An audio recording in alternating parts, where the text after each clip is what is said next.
The massive hangar of the Earth spaceship Perseverance was filled with the sounds of welding torches and repair tools. Captain Miller walked slowly between the rows of spacecraft, each step making him feel heavier than the last. These ships weren't what anyone would call a proper fleet. They were old, beaten up, and barely holding together. Some of them had been flying for longer than most of his crew had been alive. He stopped near an old fighter where Lieutenant Roberts was working. She had grease streaks on her face, and her uniform was dirty from crawling around inside the ship's engine all day. The fighter she was fixing was at least 30 years old, built during the first days of space exploration when humans were just learning to reach for the stars. "How's it looking?" Miller asked, though he already knew the answer wouldn't be good.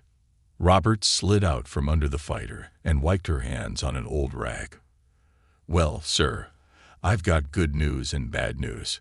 The good news is I got the targeting computer working." She paused and gave a small laugh.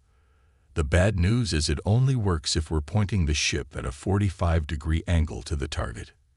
Miller nodded, trying to hide his worry. This was what they had to work with: broken computers, patch-up jobs, and ships that should have been turned into scrap metal years ago. The Earth Defense Force had given them everything they could spare, but that wasn't saying much. Most of their good ships had been destroyed in the first wave of the Dominion's attack. Around them, other crew members were working on their own ships. Some were old cargo vessels that had been carrying food and supplies between Earth's colonies just a few months ago. Now they had guns attached to their sides and makeshift armor welded to their hulls.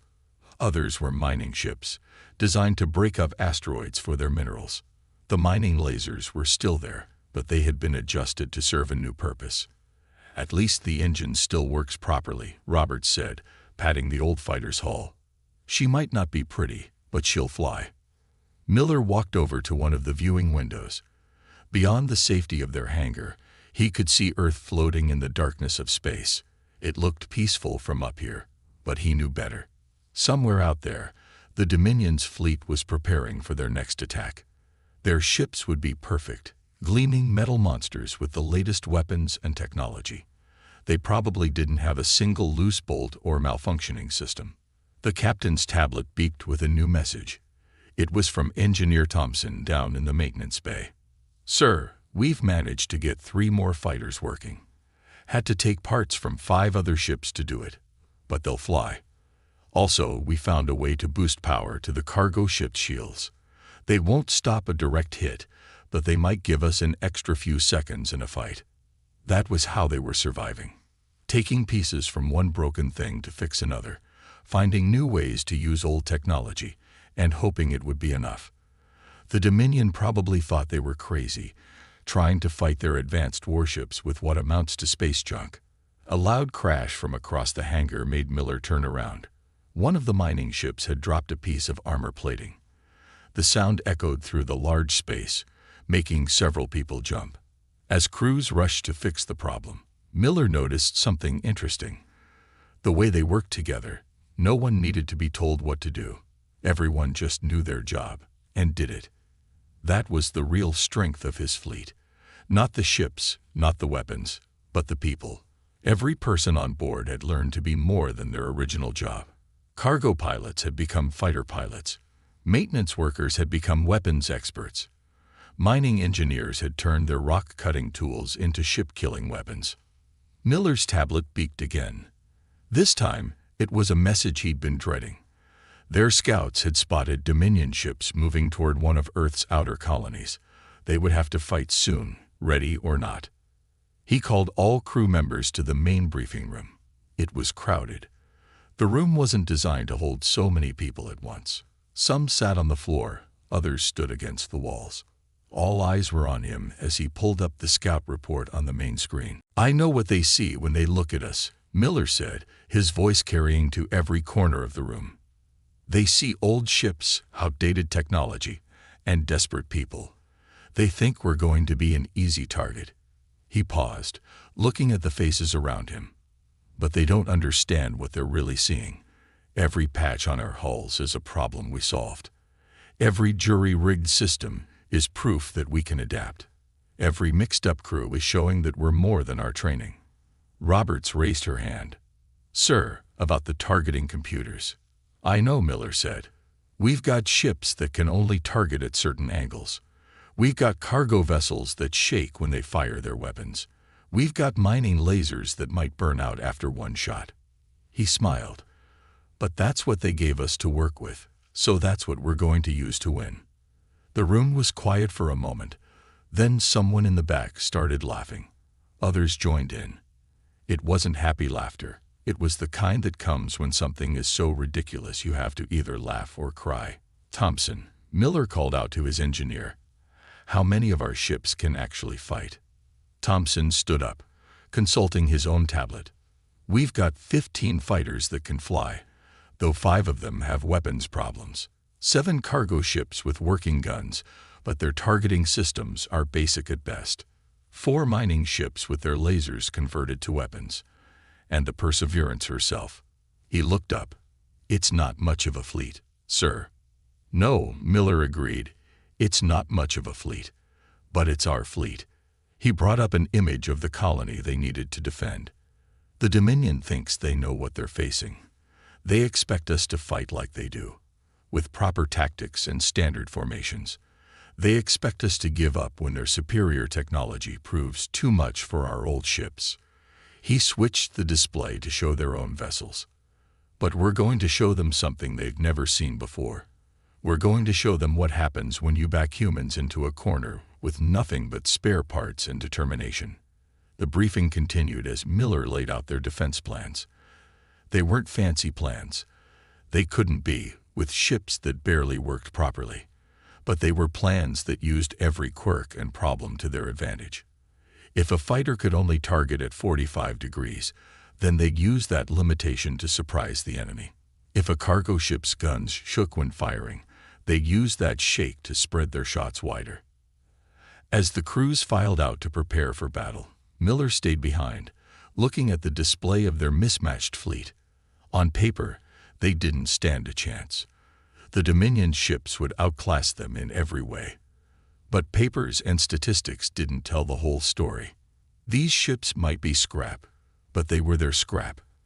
Every dent and patch and jury-rigged system was a story of human stubbornness, of refusing to give up just because the odds were bad.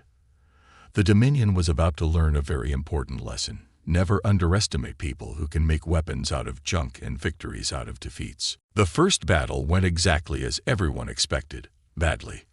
The Dominion ships appeared from hyperspace like angry wasps, their metal hulls shining in the starlight.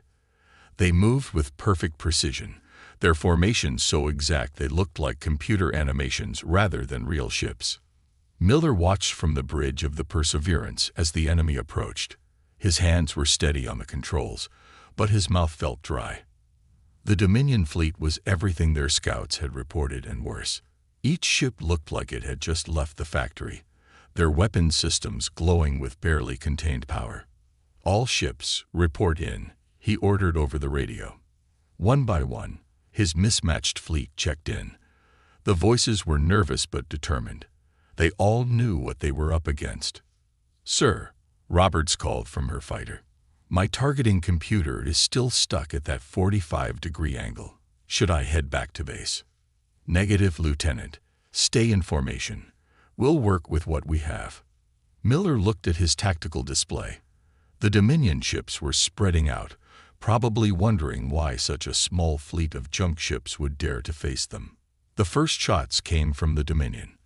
Their energy weapons lit up space like lightning, cutting through the darkness toward Earth's defenders. Miller watched as one of his cargo ships took a direct hit. But instead of exploding, the ship's thick hull, designed to survive impacts with space rocks, absorbed most of the blast. Thompson. Miller called over the radio. What just happened? The engineer's excited voice came back quickly. Sir, their weapons are calibrated for military-grade shields. Our cargo ships have different shielding patterns. They're not as strong, but they're unpredictable. The enemy's targeting computers don't know what to do with them. It wasn't much, but it was something. Miller ordered the cargo ships to move forward, using their bulk to shield the fighters. The Dominion ships adjusted their formation, probably expecting the cargo ships to be slow and clumsy. They weren't wrong, but they also weren't ready for what happened next. Roberts had figured out how to use her fighter's broken targeting computer to her advantage. She approached the enemy ships at exactly 45 degrees, the only angle where her weapons would work properly. The Dominion pilots, used to fighting ships that could attack from any direction, didn't see her as a threat until it was too late. Her shots weren't powerful, but they hit the enemy ship in places their shields weren't expecting. Small explosions blossomed along the warship's hull. It didn't destroy the ship, but it showed everyone something important. The Dominion ships could be hurt. The mining ships moved in next. Thompson had spent days modifying their industrial lasers, and now they put his work to the test. The beams weren't as focused as military weapons, but they were powerful. When they hit the enemy shields, something strange happened. The unfocused energy scattered across the shield surface, creating weak points. "The mining lasers," Thompson shouted over the radio. "Their frequency is all wrong for their shield systems. It's confusing their computers." Miller watched as his crews began to adapt to the battle. They weren't fighting like a proper military fleet. They couldn't. Instead, they were fighting like what they were, a collection of civilian ships turned into weapons by desperate people. The cargo ships used their bulk to block enemy fire, their thick hulls holding together better than anyone expected. The mining ships fired their lasers not to destroy, but to create gaps in enemy shields. And the fighters, led by Roberts, attacked from strange angles that the Dominion's computers couldn't predict. But they were still losing. 2 cargo ships exploded under heavy fire. A mining ship's engines failed, leaving it drifting in space. Half of the fighters were damaged or destroyed. The Dominion's superior technology was slowly but surely winning the battle. Then Miller noticed something. The enemy ships, for all their power and precision, were becoming confused. Their perfect formations were breaking up as they tried to deal with attacks coming from unexpected directions. Their computers, programmed to fight proper military vessels, were struggling to track ships that didn't behave like they should. "All ships," Miller called out. "Stop trying to fight like they do. Fight like who we are. Cargo ships, use your maneuvering thrusters. Make them guess where you're going. Mining ships, sweep your lasers wide. Make their shields work harder. Fighters, attack from your broken angles. Make their computers deal with impossible math." The battle changed after that. Earth's ships stopped trying to match the Dominion's precision and instead embraced their own chaos. Cargo ships spun and tumbled, their movements random but purposeful. Mining ships fired their lasers in wide patterns, creating webs of energy that the enemy ships had to waste power avoiding. Roberts led her remaining fighters in what looked like a broken formation, but was actually carefully planned around their damaged targeting systems. They approached from angles that seemed wrong, fired when it looked impossible, and somehow kept hitting their targets. The Dominion fleet's perfect formation had completely fallen apart. Their ships were now moving individually, each captain trying to deal with threats that didn't make sense to their tactical computers. Some of their shots missed completely, their targeting systems confused by the erratic movements of Earth's ships. "Sir," Thompson called out, "I figured something out. Their shields, they're programmed to be strongest where they expect attacks. But we're not attacking from normal positions. We're hitting them where their shields are weakest." Miller understood what was happening. The Dominion's technology was too perfect, too specialized. They had built their ships to fight enemies like themselves, with proper military tactics and predictable attack patterns. They weren't prepared for ships that fought like broken machines piloted by crazy people. The battle lasted another hour, but the tide had turned. The Dominion lost 4 ships, not to powerful weapons, but to mining lasers that overloaded their shields, fighters that attacked from impossible angles, and cargo ships that simply refused to be destroyed. When the enemy fleet finally retreated, jumping back into hyperspace with their perfect formation in ruins, Miller's crew didn't cheer right away. They were too busy keeping their damaged ships together, too focused on staying alive. But slowly, as they realized what they had done, the celebrations began. "We got lucky," Roberts said as she landed her damaged fighter. "They weren't ready for us to fight so." "Wrong." Miller shook his head. "Not wrong. Different. They expected us to fight a proper battle with proper ships. Instead, we fought like what we are, people using whatever we have to survive." In the days that followed, as they repaired their ships and counted their losses, Miller's crew learned everything they could from the battle. Thompson studied the data about how their mining lasers had affected enemy shields. Roberts figured out more ways to use broken targeting systems effectively. The cargo ship pilots developed new ways to move their bulky vessels unpredictably. They were learning, adapting, and preparing, because they all knew one thing: the Dominion would be back. And next time, they would be ready with even more strange and impossible ways to fight back. The enemy had superior technology, but Earth's defenders had something better: the ability to turn their weaknesses into strengths and their problems into solutions. 3 months after their first victory, the Earth Defense Force received an urgent message from the Jupiter mining colonies. The Dominion fleet had been spotted approaching the gas giant, probably thinking the civilian mining operations would be an easy target. They were wrong. Miller stood on the bridge of the Perseverance, looking at the massive form of Jupiter filling half the view screen. Around the giant planet, tiny dots of light marked the locations of mining stations and refineries. These weren't military installations. They were industrial sites where humans had been harvesting resources from Jupiter's moons for decades. "Sir," Thompson called from his engineering station, "you need to see what the colonists have done with their equipment." The main screen switched to show images from the largest mining station. Miller's eyes widened as he saw what 3 months of preparation had created. The colonists hadn't tried to turn their facilities into proper military bases. Instead, they had embraced the same crazy thinking that had helped Earth's fleet survive. Huge solar reflectors, normally used to power the mining operations, had been turned into massive space mirrors. They could now focus the intense sunlight from Jupiter's orbit into deadly heat beams. Cargo containers that once held processed metals were now packed with chunks of scrap and turned into space mines. And the automated mining drones, thousands of them, had been reprogrammed for combat. "Those clever devils," Roberts said from her position at Tactical. Her fighter squadron had improved a lot since their first battle. They had learned to work with their broken targeting computers instead of fighting against them. They turned the whole colony into one big trap. Miller smiled as he watched more details come in. The colonists had studied reports from Earth's battles and taken the lessons to heart. They hadn't waited for the Dominion to attack. They had spent 3 months preparing the battlefield. The space between Jupiter's moons was now filled with debris fields that looked natural but were actually carefully planned.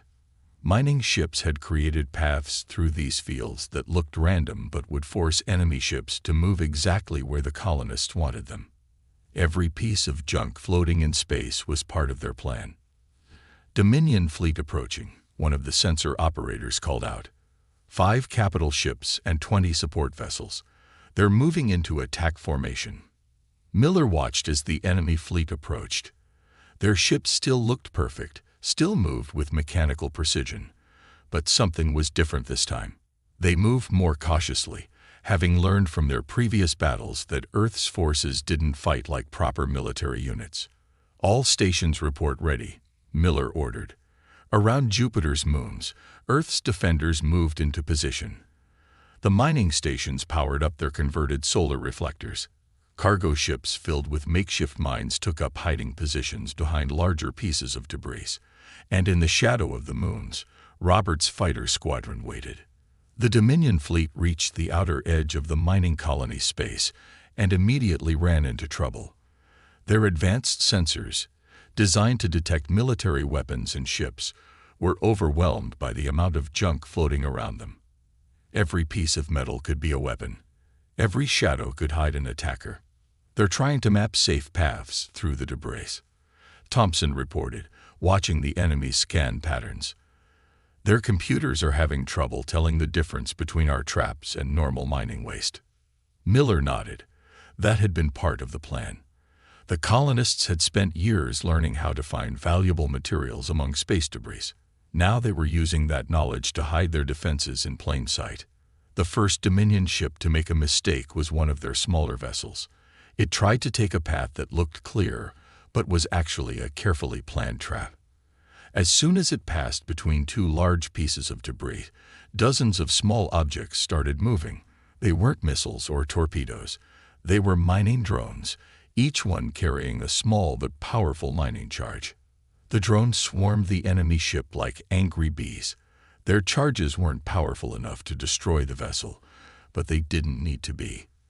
They just needed to confuse its shields, creating weak spots for the real attack. As the ship tried to deal with the drones, one of the solar reflectors turned, catching Jupiter's sunlight and focusing it into a deadly beam. The enemy ship's shields, already stressed from fighting the drones, couldn't handle the sudden heat. Parts of its hull started to glow red, then white. The ship tried to turn away, but the debris field forced it to move slowly and carefully. By the time it escaped the heat beam, significant damage had been done. "It's working," Roberts said with excitement. "Thompson, your crazy plan is actually working." The engineer grinned. "Simple physics. Their shields are designed to stop energy weapons and projectiles. They're not made to deal with focused sunlight and mining explosives. We're not fighting their technology. We're using nature against them." The battle spread out across the space around Jupiter's moons. The Dominion fleet tried to maintain formation, but the debris fields made that impossible. Every time they found what looked like a clear path, they discovered new traps. Cargo containers exploded into clouds of metal fragments.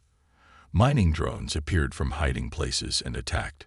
Solar reflectors turned seemingly safe areas into death zones of focused heat. Roberts' fighters added to the chaos. They had practiced for weeks in the debris fields, learning exactly how to use their damage targeting systems in the cluttered environment. While the Dominion ships struggled to get clear shots through the debris, the Earth fighters already knew all the safe angles to attack from. "Their formation is breaking up," Miller observed. The enemy fleet was now scattered across a large area, each ship trying to deal with threats they couldn't properly track or target. Their superior technology was actually working against them. Their sensors were picking up too much information. Their computers were trying to process too many possible threats. The killing blow came when 3 mining ships sprang their trap. They had been hiding inside hollow asteroids, a trick they normally use to protect themselves from Jupiter's radiation. When a Dominion capital ship passed between them, they fired their mining lasers together. The beams, modified to work like the ones that had proved effective in previous battles, hit the enemy ship from 3 different angles. The capital ship's shields overloaded completely. Without protection, its hull couldn't handle the focused energy. The ship didn't explode. It just stopped working, dead in space. That was when the Dominion fleet finally retreated. They had lost 2 ships completely, and 3 others were badly damaged. They had failed to destroy a single mining station or colony ship.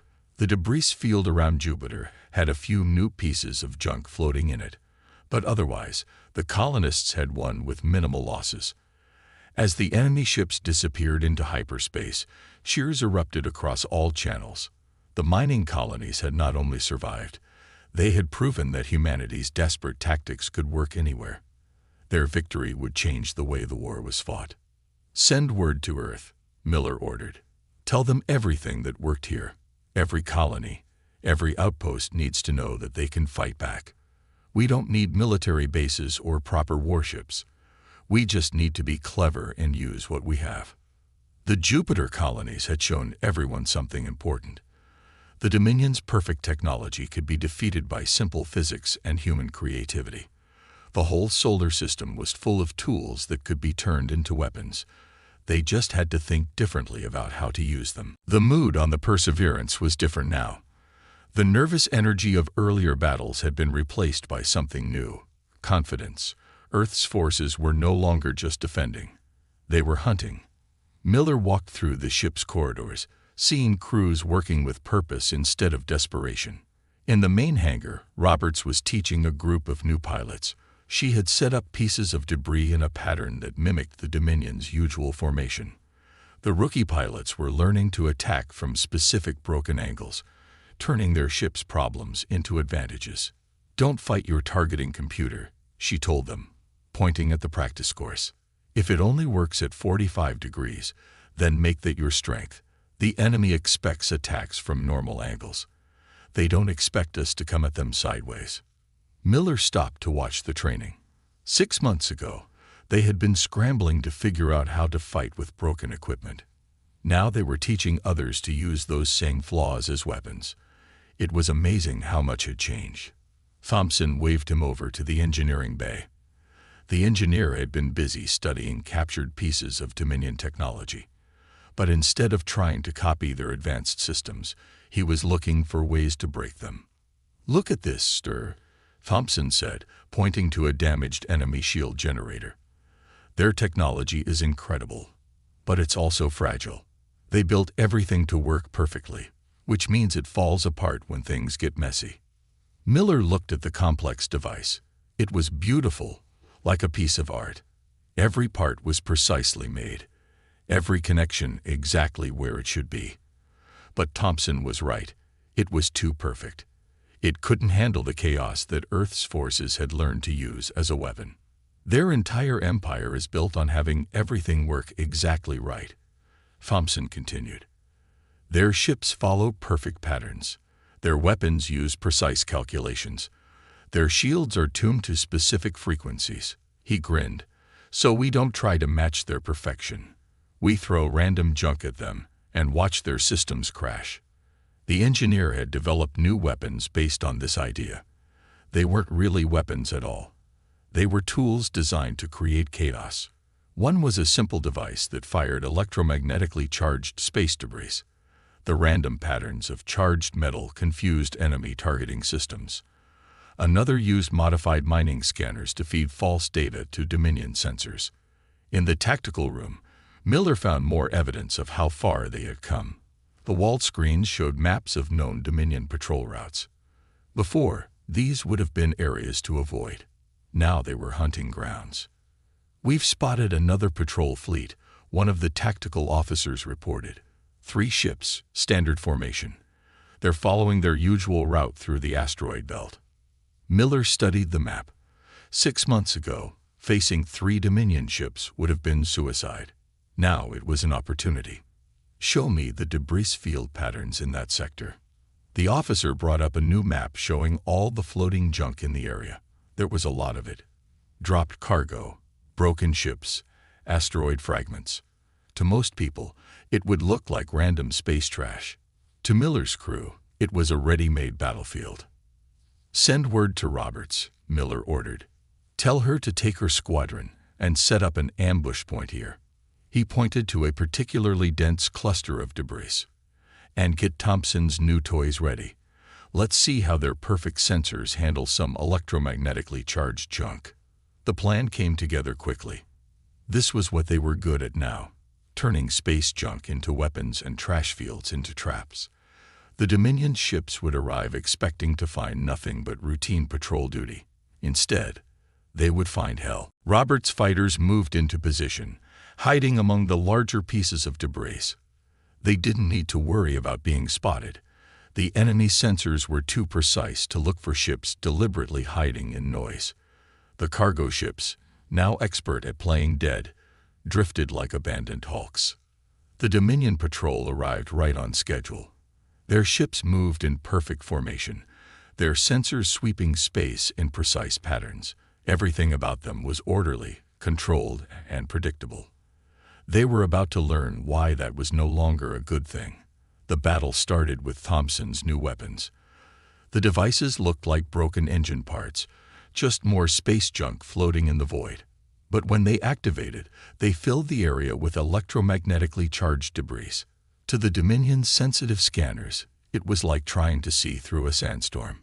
The enemy ships immediately tried to adjust their sensors, running through standard procedures for dealing with interference.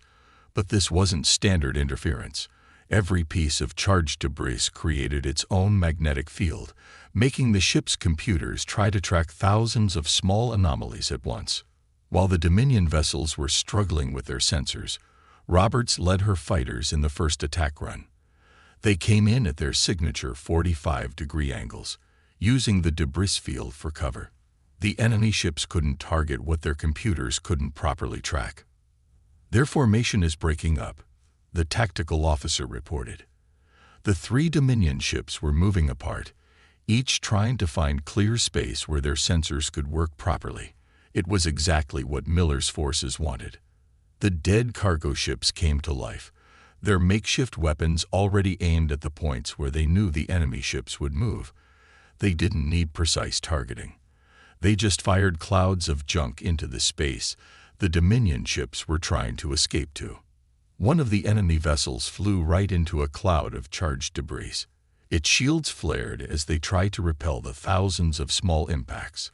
But the debris wasn't just hitting the shields, it was sticking to them, creating a constantly shifting pattern of magnetic fields that played havoc with the ship's systems. "Look at their energy readings," Thompson said excitedly. "Their shields are using way too much power trying to maintain a perfect barrier. They don't know how to let small hits through to save energy for big ones." The Dominion ships tried to fight back, but their weapons couldn't lock onto anything solid.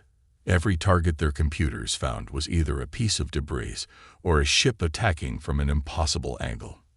Their tactics, designed for fighting proper battles against proper military vessels, were worse than useless. Roberts' fighters kept up their hit-and-run attacks, striking from blind spots and retreating into the chaos of the debris field. The cargo ships moved in slowly, using their bulk to hem the enemy vessels into killing zones. And through it all, Thompson's devices kept pumping more charged debris into space. The battle ended in less than an hour. One Dominion ship was completely disabled, its systems overwhelmed by the combination of magnetic interference and constant small impacts. Another had its engines crippled by a lucky shot from Roberts' squadron. The third managed to escape, but not before taking serious damage. As Miller's crews began salvage operations on the captured ships, he realized something important. They weren't just surviving anymore. They were winning. The Dominion's perfect technology and precise tactics had become predictable. Earth's forces, with their broken ships and makeshift weapons, were anything but predictable. "Send the battle data to all Earth forces," Miller ordered. "Every ship, every colony, every outpost. Show them how we did this. The Dominion thinks they know how we fight now, so we keep changing, keep adapting, keep showing them new ways to turn trash into trouble." The war wasn't over, but the tide had turned. Humanity had found its strength not in trying to match the Dominion's technology, but in embracing their own chaos. Every piece of space junk was a potential weapon.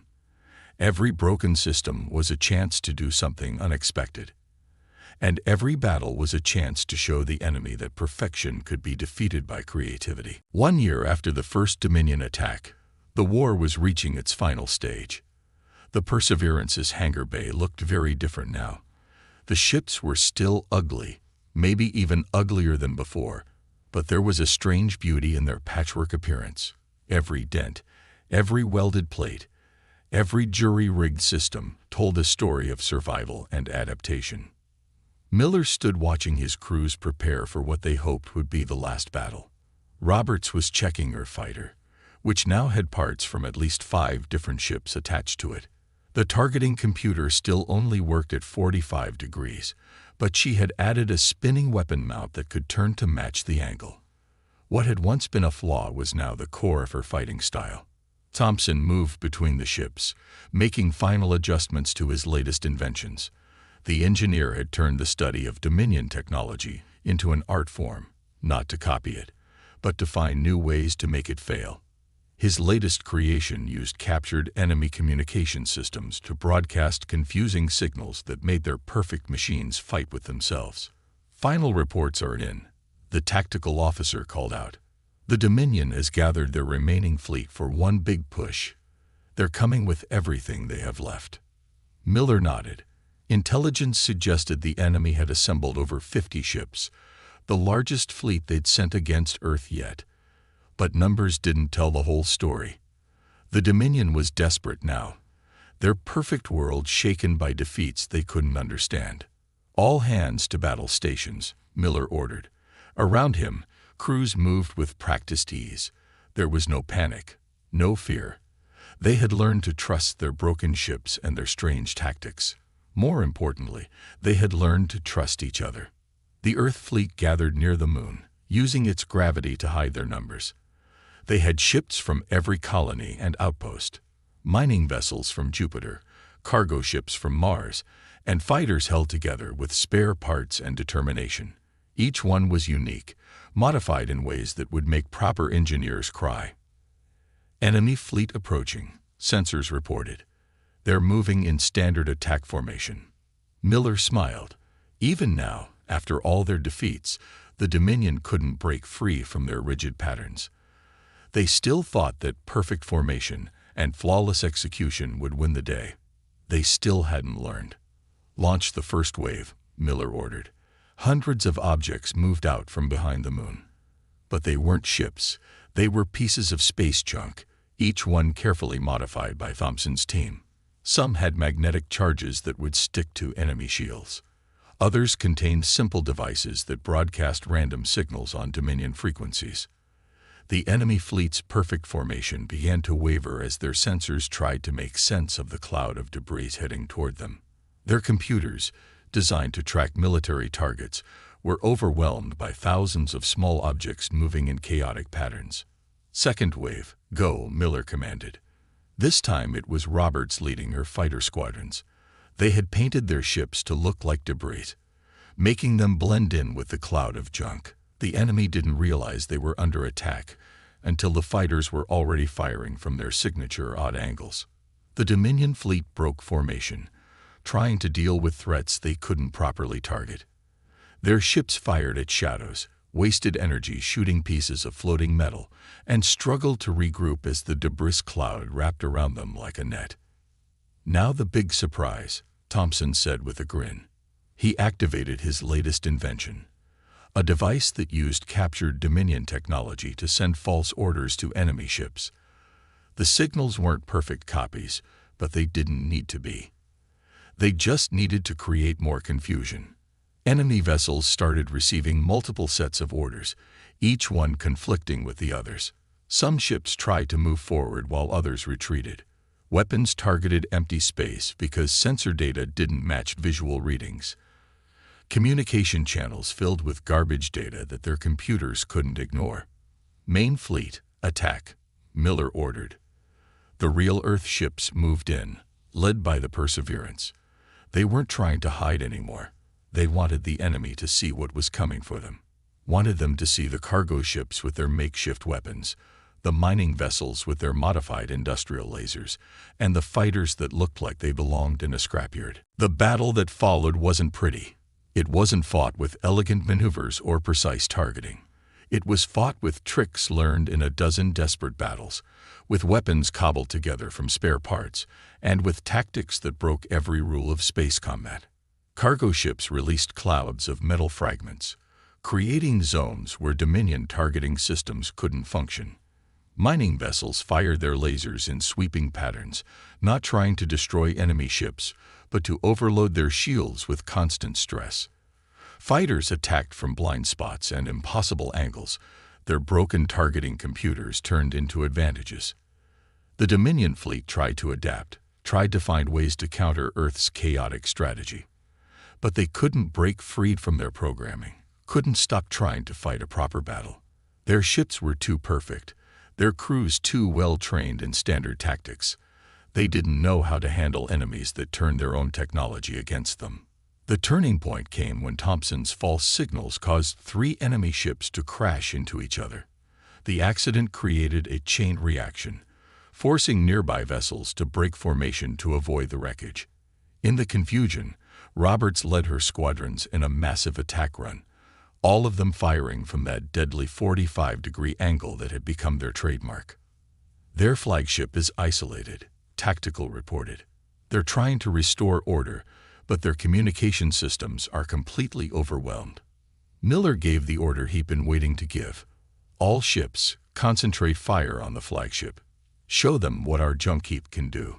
Every Earth vessel that could still fight turned their weapons on the Dominion flagship. Mining lasers, makeshift guns, and improvised missiles all struck at once.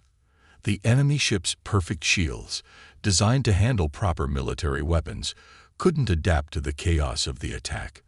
They collapsed under the strain. The flagship didn't explode. Instead, it just went dark, all its perfect systems overwhelmed by imperfect attacks. As it drifted powerless in space, the rest of the Dominion fleet seemed to lose its will to fight.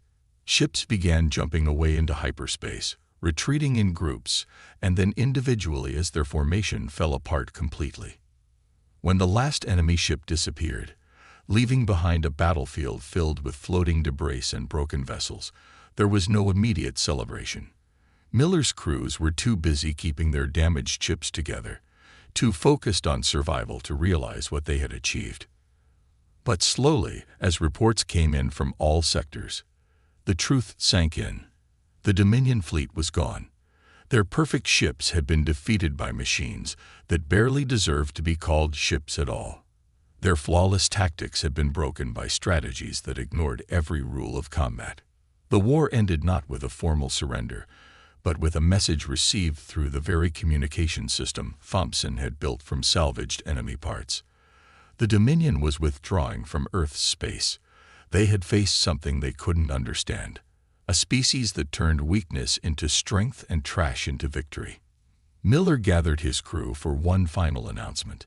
Looking at their faces, he saw the same mix of exhaustion and pride he felt himself. They had started this war with nothing but broken ships and desperate courage. They had ended it as the rulers of the battlefield. They sent us to war with scrap, he told his people. They thought that meant we couldn't win. But they didn't understand what humans can do with broken parts and impossible odds. They didn't understand that sometimes the strongest weapon isn't the most perfect one. It's the one that breaks all the rules. As cheers filled the ship, Miller looked out at his fleet of mismatched vessels. They were still ugly, still held together with patches and prayers.